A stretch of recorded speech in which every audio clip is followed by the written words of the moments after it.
Alright, okay, so before the break I told you guys you're supposed to raise to steal the blinds, and I told you how big to make your bet in each situation.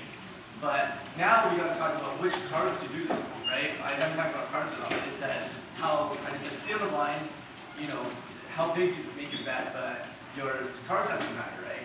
And the answer is yes, but your cards only matter relative to your position at the table. So pocket nines in early position is much worse than having pocket fives as the table.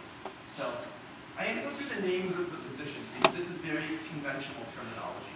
So hopefully you pick this up fast because I hate to use too much terminology, but this is just so common and convenient that you basically have to learn this, but it's not hard. Okay, so the first position is usually called under the gun, UTG for short. Next position, you usually call it UTG plus 1, or you can call it 6 to button, because there's 1, 2, 3, 4, 5, 6 hands to the button. So under the gun would be 7 to button. So that's another way to call it. And yeah, so notice that really it only matters how many to button. So under the gun plus 1 at a table where there's 9 hands is equivalent to under the gun at a table where there's only 8 hands. So really the thing that matters is how many hands it is until the button. Okay? Is that clear? So that's actually an important thing to realize. Under the gun, I'm going to say it again. Under the gun at a table where there's 8 people is completely equivalent to being under the gun plus 1 at a table where there's 9 people and under the gun was 4. So that's important when you think about positions. Okay, so I just listed them all on here now. So usually so when we play tournaments in this class, there's usually going to be 9 people per table. So we're going to call the next 2 middle position, or also, and then the next one is called hijack. 3 from the button is usually called hijack or HJ. 2 from the button is called cutoff or CO. And then the button, the dealer, or BTN is the dealer. You can also use HJ minus 2 because this player is HJ minus 2. And this player is HJ minus 1. So, and then small blind, or SB for short, big blind, BB for short. So, yeah, I'm sorry, but you basically have to just memorize these terminology. But just make this thing your desktop background for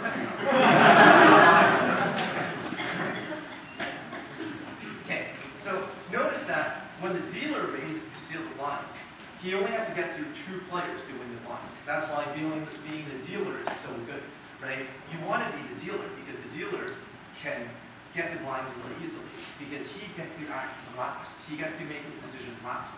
If he sees that lots of people have raised and re-raised and gone all in, then he is full.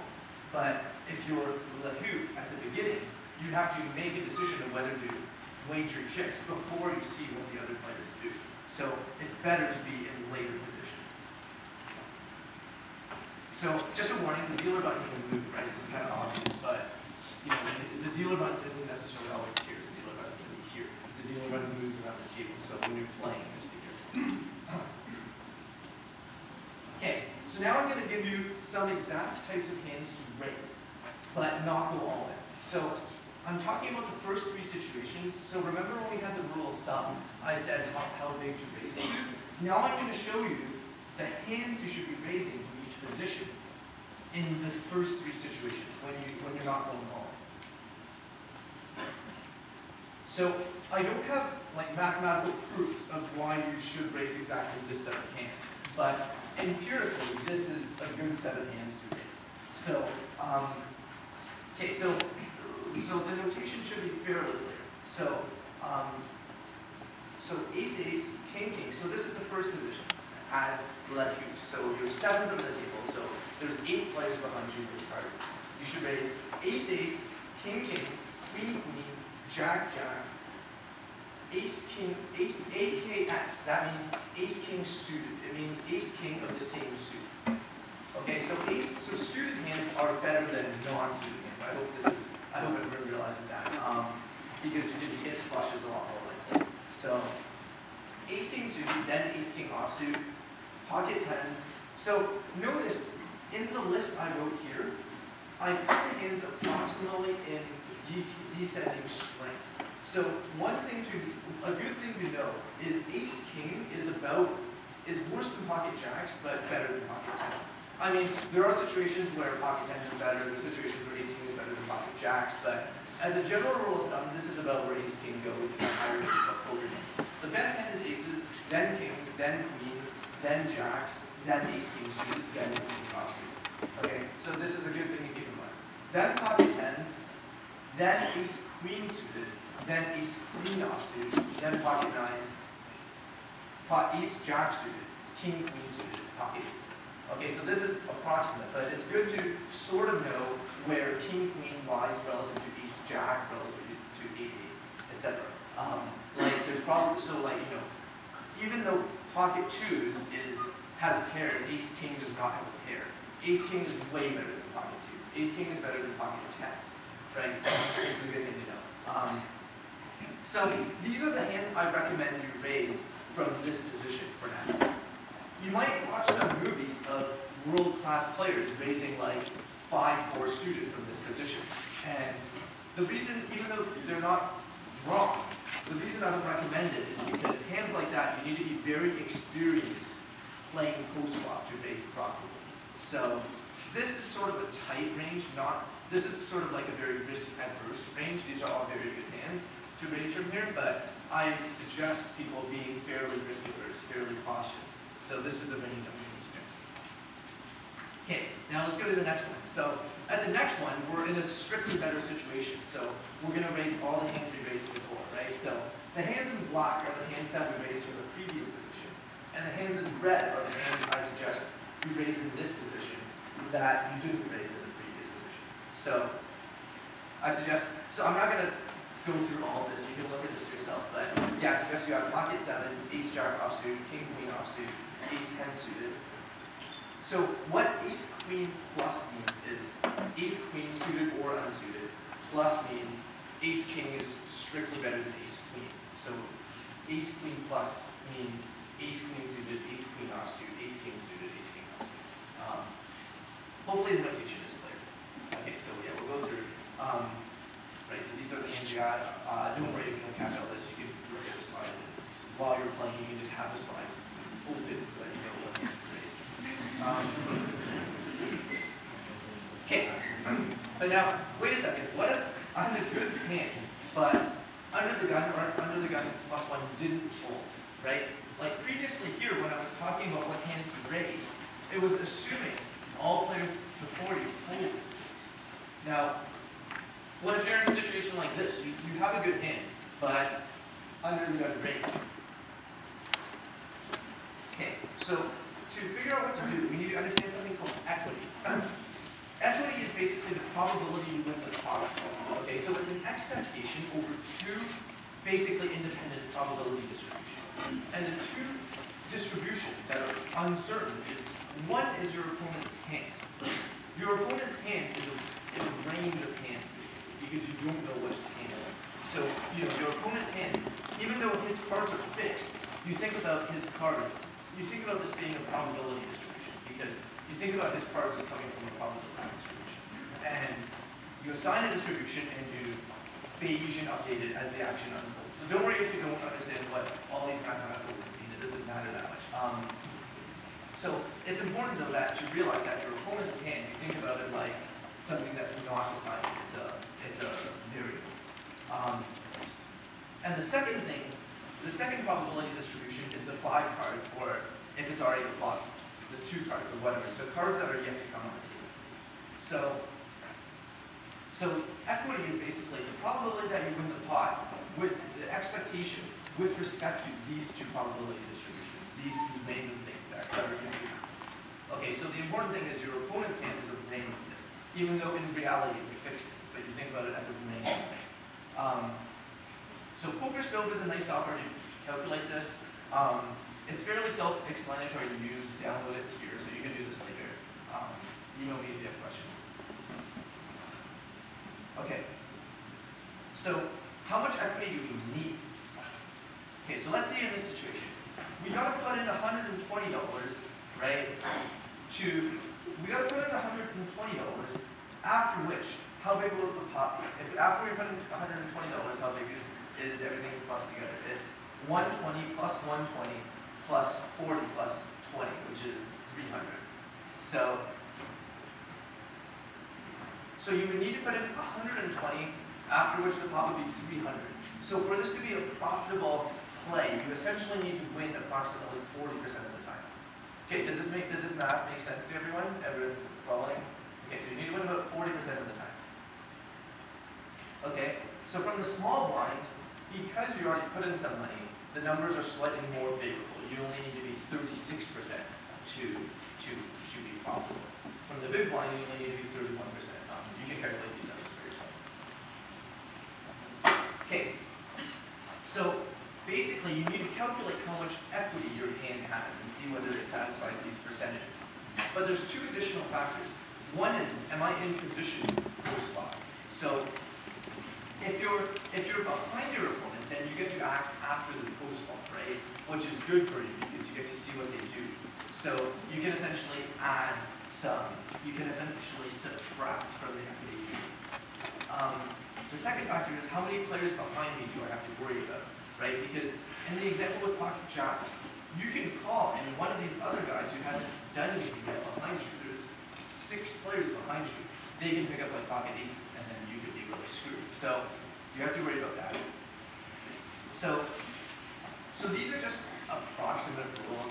Don't quote me on these rules, but I'm just explaining factors that are in your favor and factors that are against. So the fact that you're in position in the case of the jacks is in your favor, but the fact that there's players behind you is not in your favor.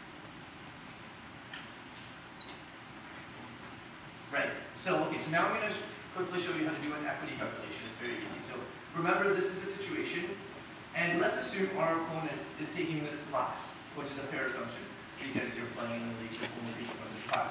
So we're going to assume our opponent's probability distribution is exactly this distribution that I suggested, because we're going to assume that he has the slides and is raising only these things. Okay, so this is what poker still looks like. You can put in your opponent's probability distribution, and you put in your hand, and it'll spit out numbers telling you your equity.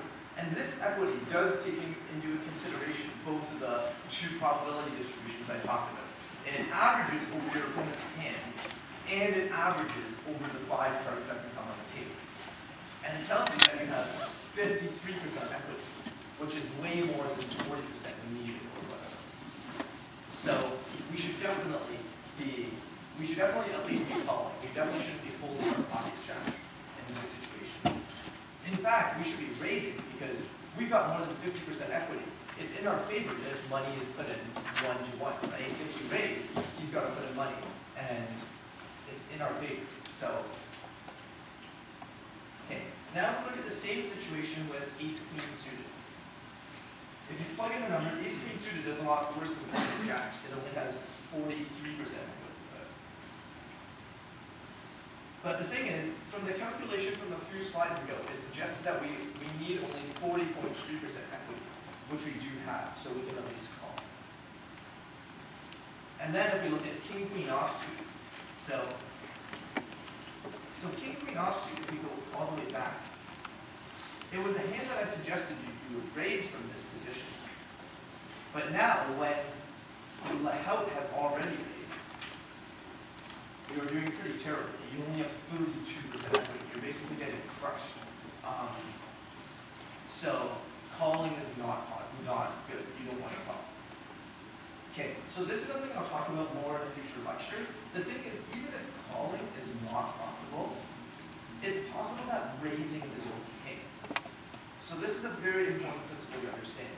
Calling might not be okay because you don't have enough equity, but raising is okay because your opponent might fold a better hand.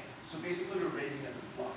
And raising, even if calling is bad, sometimes raising is okay. Because raising means your opponent might fold. So even if your opponent's hand is better than yours, you could get him to fold because he's threatened by the fact that you might have aces. So we'll deal with this in a later lecture. But that's one thing to keep in mind, is that even when calling isn't okay, raising, which is putting in more money, might be okay because your opponent might fold. back to opening ranges. So here, from this position, if all these players fold, this is what I would recommend. So the black is the hands that you would open from the previous position. The red is the hands that you would add, I would suggest. Suited broadways, that means only two cards. Broadway cards are cards that are 10, Jack, Queen, King, Ace, the five highest cards. Any two suited broadways means Jack 10 suited, Queen 10 of diamonds, King 10 of clubs, King Jack of those cards, all of those hands. Ace 9 offsuit, so yeah, you can look at this yourself. Okay, the next one, so now we're increasing more and more. So if you notice, the rate at which you increase the hands you open is the rate at which you increase the number of hands you can open, it grows quickly basically. It grows quicker. So any pair, any suited ace. So any pair means pocket twos, pocket threes, pocket fours. Any suited ace means ace 4 of the same suit, ace 5 of the same suit. Okay, so any ace and another card of the same suit. Any suited connector, by that I mean two connected cards that are always suited. So 5-4 suited, 6-5 suited, right? So such hands are good because they can hit lots of straights. Any two unsuited Broadway cards I would open. So Queen 10 offsuit. Okay, so this is another screenshot from PokerStove. So in the previous slide, I said from this position hijack, I would open these hands. From cutoff, there's too many hands to list. So what a convenient thing on PokerStove is they have this slider thing here, and basically you can drag this slider, and it'll tell you approximately what the top X% of hands is. So from the cutoff, basically what I'm going to say is I recommend opening the top 30% of hands. And to figure out what that is, you drag the slider to here, and it says top 30. So the purple hands are the hands that you can open. So S means suited, O means offsuit. So as you can see, so looking at this chart is actually a very good exercise. So you can learn pretty cool stuff, like King 5 suited is better than King 8 offsuit. 9-8 suited is better than King 8 offsuit. So you learn some pretty cool stuff. You sort of see relatively how important suitedness is, how important connectedness is, relative to how important it is to just have high cards and stuff. So cutoff, I'm just going to say open approximately 30%, and these are the hands you should open. Button, I'm going to say approximately 55%, and this is what the screenshot looks like. Okay, now, sorry? Oh, the purple ones are the hands. Yeah, sorry. And the other colors, what are they? Okay, the red means the cards are suited, and the blue means the cards are not suited. And the purple are the hands I suggest opening. Yeah. Why is this 5 better than this? Oh, okay. That's a very good question. So what else want to answer that? Right, so ace 5 can hit a straight by having 2, 3, 4, but ace 6 cannot. So yeah, so it's better in some ways.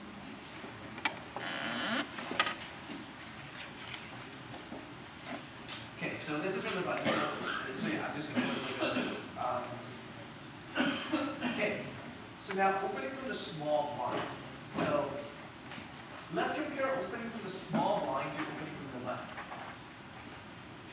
So I guess I didn't finish the sentence. Okay, I should finish. I should fix this. But okay, opening from the small blind, you only have to get through one person, right? You just have to get through the big blind. You also have to wager less to raise, since half of that has automatically been put in on, right? So I'm comparing opening from the button to opening from the small blind. So the button will be SAM 7717. The small blind will be VU and UA. So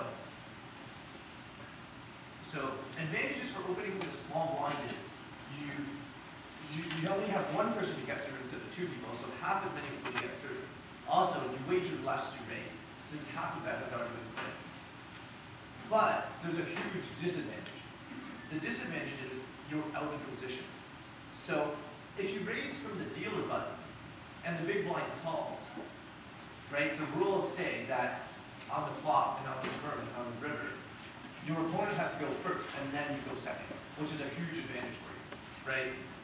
But if you raise from the small blind and the big blind calls, you have to go first on the flop. You have to go first on the turn. You have to go first on the river, right? So in future classes, I'm going to give more examples of why going first is so much worse than going second. But intuitively, it makes sense, right? You want to go second. You want to see what your opponent does before having to make your decision. It makes sense that you're at an advantage if you're in a position. So the point is, the fact that you're out of position is such a huge disadvantage that it balances the fact that you only have to get through one player and you have to wager less to raise. So from the small blind, I'm going to recommend that you open the exact same hands that you open from the button, because it's basically a similar situation. Like, it's not really a better situation.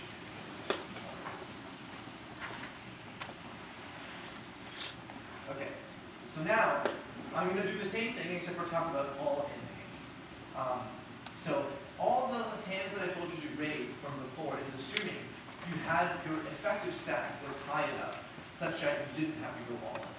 But what if you do have to go all in? So, okay. So this is something that's important. That's kind of annoying, but to keep track of. But so antes are another thing with poker. So they're like blinds. They're extra small that every player must put in the pot every hand. Okay, and they come in the later stages of tournaments. They're inexistent in cash games. So this is additional accounting that you have to do, and it's kind of annoying. But they actually make the game a lot more fun, because when you win the pot is bigger, because everyone can put in a very small, they had to put in a small. So this gives everyone a lot more incentive to try to steal the blinds. So that's one thing to keep in mind. So this is what it looks like. So if you look at the screenshot here, everyone started the hand with 3,000 chips, okay? And so the big blind is 200, and the small blind is 100. But everyone had to put in a $20 ante. So this ante is basically an additional blind that everyone had to wager that is up for grabs when you win the pot. So the ante makes the pot a lot juicier. It gives everyone a huge additional incentive to try to win the pot. And like, you know, your odds for calling are also a lot higher because of this ante. So everyone had to wager 20 chips to form the antes, and there's 9 players. So the antes is 180. Yeah, so notice that the sum of the antes is usually around a big blind. So before, if you raised and got the blinds, you would win 300 chips. With antes, you would win 500 chips.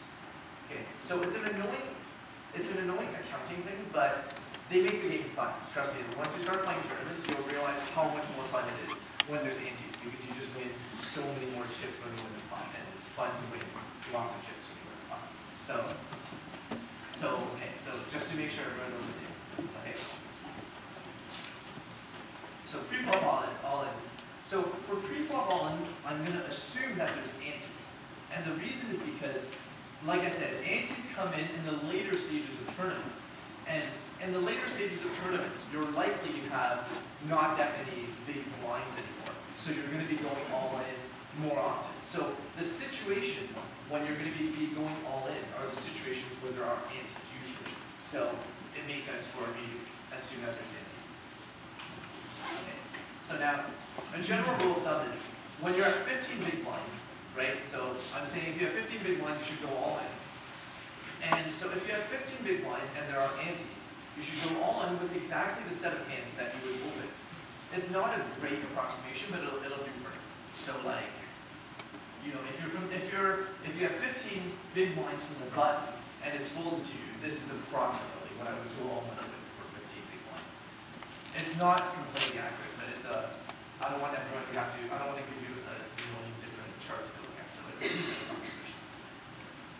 Okay, but of course, if the number of big blinds you have is significantly less than 15, then you can go all in with more hands, right? Because you have fewer chips, you're risking fewer chips. So Okay, so I'm going to show you some examples of some extrapolations, and hopefully you can figure out other extrapolations. So I'm going to look at under the gun always. So 15 big blinds, I said, if there's 15 big blinds with antes, go all in with the set of hands that you would raise with. And this is what I suggest. Pocket eights plus, ace jack suited, king queen suited, ace queen suited. Okay, now if you have 10 big blinds, I would suggest going all in with approximately this range here. So if you have fewer big blinds, you can go all in with weaker hands. This makes sense, right? Because you're risking fewer numbers of big blinds. So here I would recommend about 13.4%. So I'm trying to give you as many charts as possible from which you can extrapolate to all situations. So this is approximately what a period is. So yeah. Oh, the percent means the top X percent of hands. So 6.2% means the hands in the top 6 percentile of all hands. 13.4 means the top 13.4% hands. And so if we only have 5 big lines, I would recommend 33.3%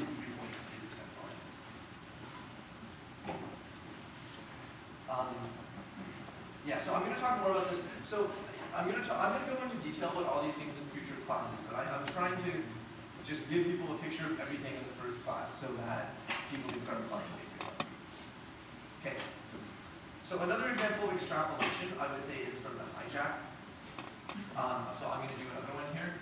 So 15 big blinds is the set of hands I told you to raise, which is here on the left. 10, so that's 23.4%. 10 big blinds, I would say, raise to 28%. Raise 28%. And for 5 big blinds, 50.4%. So, yeah. Why is it that when you get to fewer numbers of blinds, you make more hands? Because you're risking less relative to how much you win. So remember I said, if you win the blinds, you win 2.5 big blinds, right? So if you have 15, you're risking 15 to win 2.5. Okay, so if that is all your money, and you're out of money, should that be considered? Yes, okay, so if it's all your money, right, so you're out of money on your way. But the thing is, if you have 15 big blinds, you can fold and have a lot more time before you need to go, before all your money is eaten up by the blinds. But if you only have 5 big blinds, you can't wait as long before all the money eats up before the blinds eat up all your money. So you have more time if you have 15 big blinds, which is why you can be more conservative about what hands you receive. Yeah. For all things we're talking about here, no one else has stated. Yeah, correct. Assuming it's foolish. Because most, remember, when I said, if you're first to act, you're only raising 6.2% of hands or something. So 95% of the time you're going to fold. So most of the time, everyone's just going to fold, basically. So that's why all these situations are only for assuming no one is going to fold. Okay. So another thing to notice is, notice that the curve, when we go from 15 to 10, we only increase by 5%. But when we go from 10 to 5, we increase by 22%, a huge number. And the reason for this irregularity in the curve of how much it increases is because when you have fewer number of big blinds, I'm saying, I just explained that you can risk more when you have fewer number of big blinds, right?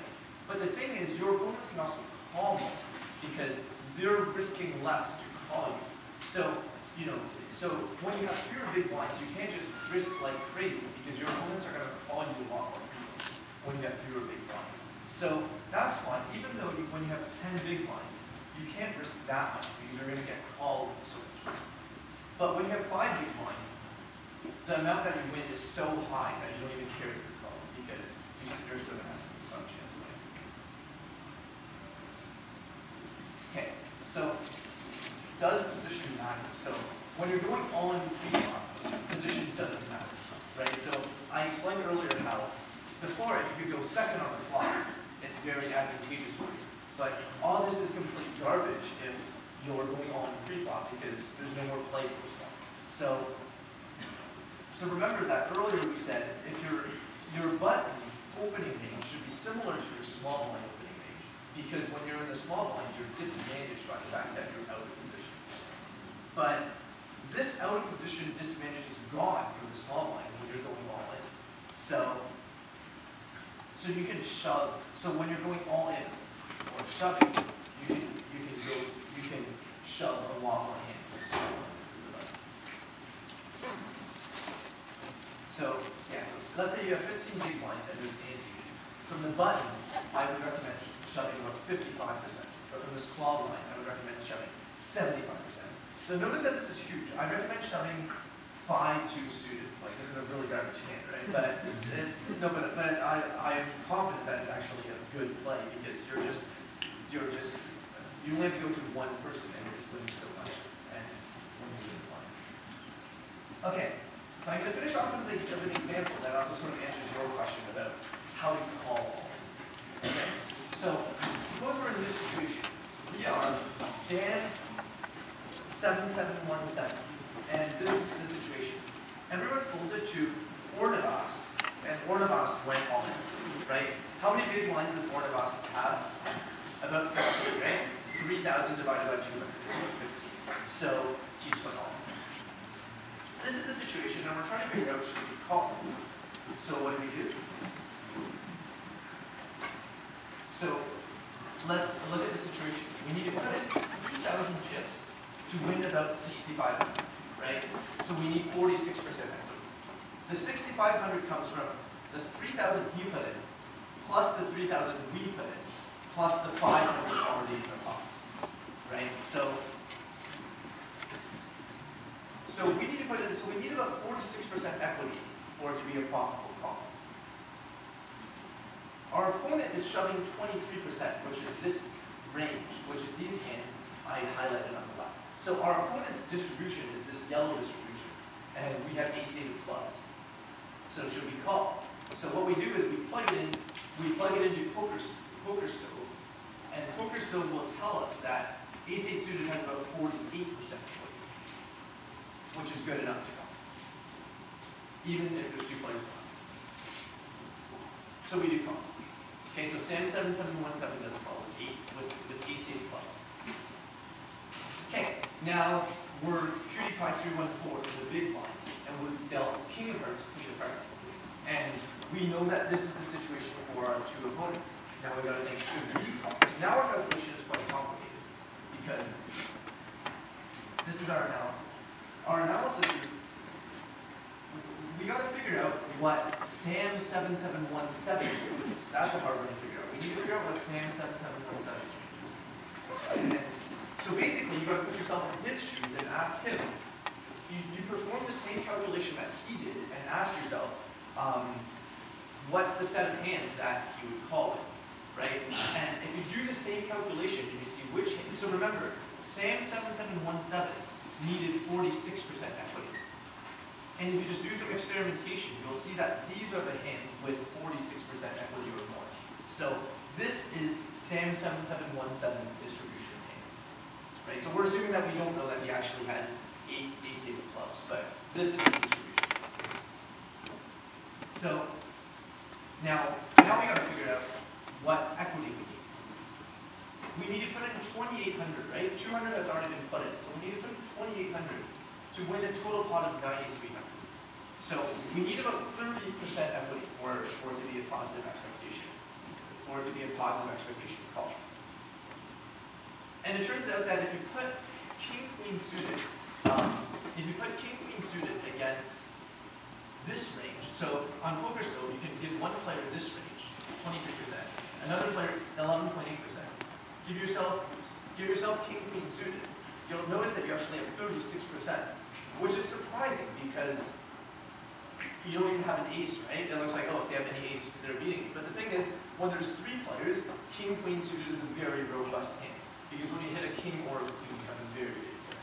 So, all right, so we do call because we figured out that it's a positive expectation call. And then all the hands are flipped up. And it turns out that Sam 7717 has ace-8 of clubs, and Ornament says pocket nines. Okay, so who do you think has the most equity? So you'll be surprised. Okay, so put up your hand if you think pocket nines has the highest equity. Okay, put up your hand if you think ace suited clubs has the highest equity. Okay, put up your hand if you think king queen suited has the most equity. Alright, so I think the majority of the class is right. So these are the equities. King queen suited by a sliver. So king queen suited has 36.8. Pocket nines has 36.5. Ace 8 suited is actually behind the hand of these. Because the 8 is not an overcard to the pocket nines. Right? So okay. Okay, so this is the flop. What hand would you take now? Okay. Put up your hand if you would take pocket nines. No way. Okay. Put up your hand if you would take ace 8 of clubs. Okay. Put up your hand if you would take king queen suited. Okay. So this is an interesting flop, right? King queen has two overcards in the straight draw. Ace 8 of clubs is a flush draw, and pocket nines is currently the same. Okay. So it turns out these are the equities. It turns out ace 8 of clubs has pulled ahead. Okay. And you don't want to try to guess the turn. So I'll give you a hint. I made this hand to be as exciting as possible. So an exciting turn. So let's have a tell. It would be a 9. 9 of hearts. 9. Yeah. So the turn is the 8 of hearts. So what happens here? Okay, so what happened? So king queen suited picked up a flush draw, okay, so king queen suited picked up a flush draw, but pocket nines picked up a straight draw. So now if a queen comes on the river, pocket nines wins, king queen suited no longer wins. So every hand got helped by this turn. King queen picked up a flush draw, pocket nines picked up a straight draw, and ace 8 picked up an 8. So if another 8 comes, ace 8 wins. Alright, so this is the last thing that we're going to do in the class. So we're going to count how many cards. So now we can figure out an exact fraction of the time every hand takes. So I'm going to ask everyone to do this exercise, because this is very good to be able to do quickly. Calculate, so 10 cards are shown, right? So there's 42 cards left in the deck. Can people calculate? Just take a pen. Count how many cards make king queen suited win. Count how many cards make ace 8 suited win. Count how many cards make pocket nines. So this is a good exercise. So we'll do it together. I'll give everyone it's 5 o'clock, but we'll be done in like 2 minutes. So just try your best to do this. So count how many cards make ace 8.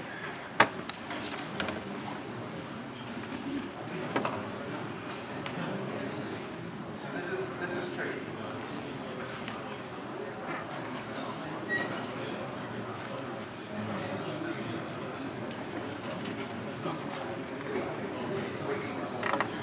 Put up your hand when you have a confident answer. Yeah.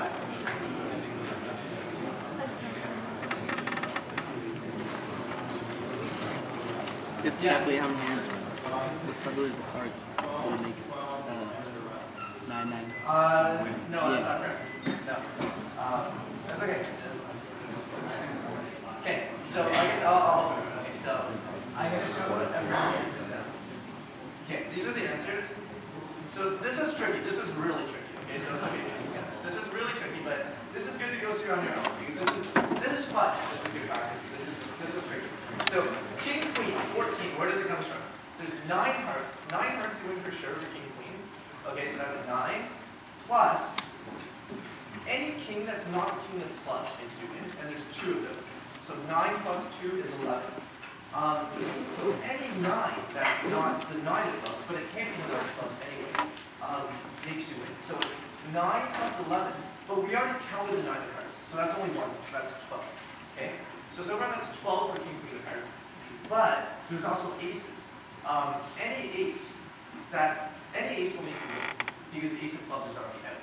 So it's 12 plus 3 is 15, but we already counted the ace of hearts when we counted the 9 hearts, so it's 14. Okay, so you got to be careful, do not double count any of your outs. So this is a good exercise to do on your own. Okay. Ace 8, what makes ace 8? So notice that I didn't count queens for king queen suited because queens makes pocket nines, right? So queens do not count. Okay, ace 8 of clubs. Any club makes you win. and there's 8 of those, right? So that's 8, and then any of the 2 remaining 8s will make a move. Aces do not make a move, because if an ace comes, king, queen has a straight. So it's 8 plus 2, so it's 10. And pocket nines has the remaining, which is 18. All right, so, okay, so cheer for your favorite hand.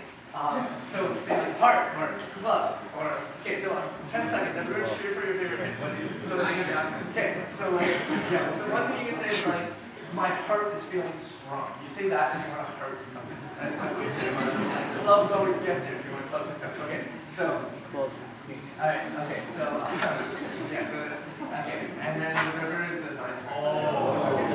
Alright, so that's the class. Yeah, so PewDiePie 314 is my online name. It's kind of embarrassing, but I made it a long time ago. But yeah, okay, that's the class. Okay, thanks.